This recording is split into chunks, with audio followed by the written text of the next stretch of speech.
കടം കൊടുക്കണമെന്ന് നേരാമണ്ണം തിരിച്ചു കൊടുത്താൽ തന്നെ വലിയ നന്മയാണ്. പുതിയ കാലത്ത് നമ്മൾ അതാ പറയേണ്ടത്. ശരിക്കും കടം കൊടുത്താൽ അതൊന്ന് തിരിച്ചു കൊടുക്കുക എന്നുള്ളത് തന്നെ വലിയൊരു നന്മയാണ്.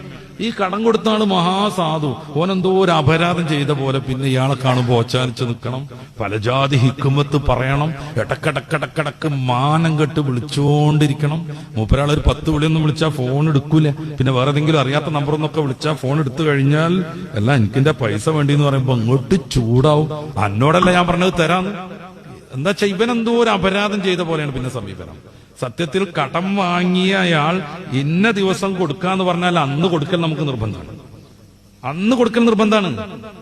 ഇനി അന്ന് കൊടുക്കാൻ പറ്റണില്ലെങ്കിൽ ഇയാളുടെ സമ്മതത്തോടു കൂടെ മറ്റൊരു ഡേറ്റ് വാങ്ങണം. നമ്മളിപ്പോ അതിന്റെ അപ്പുറമാണ് പറയണത്. കടം 1 ലക്ഷം വാങ്ങിയിട്ട് തിരിച്ചു കൊടുക്കുമ്പോൾ 1,10,000 കൊടുക്കണം എന്നപ്പോ ഈ പറയണത്. ആ ഉള്ള പൈസ എന്നോ നേരാവണ്ണം കൊടുത്തിട്ടുണ്ടെങ്കിൽ ഈ 10,000 കൊടുക്കുന്നതിന്റെ പ്രസക്തി നമ്മൾ മനസ്സിലാക്കണം. 10 കൊല്ലം മുന്നേ 1 ലക്ഷം വാങ്ങിയയാൾ ഇപ്പൊ 1 ലക്ഷം തിരിച്ചു കൊടുക്കാണ് സങ്കല്പിച്ചോളൂ. 10,000 കൊടുത്തിട്ട് എന്താ കാര്യം?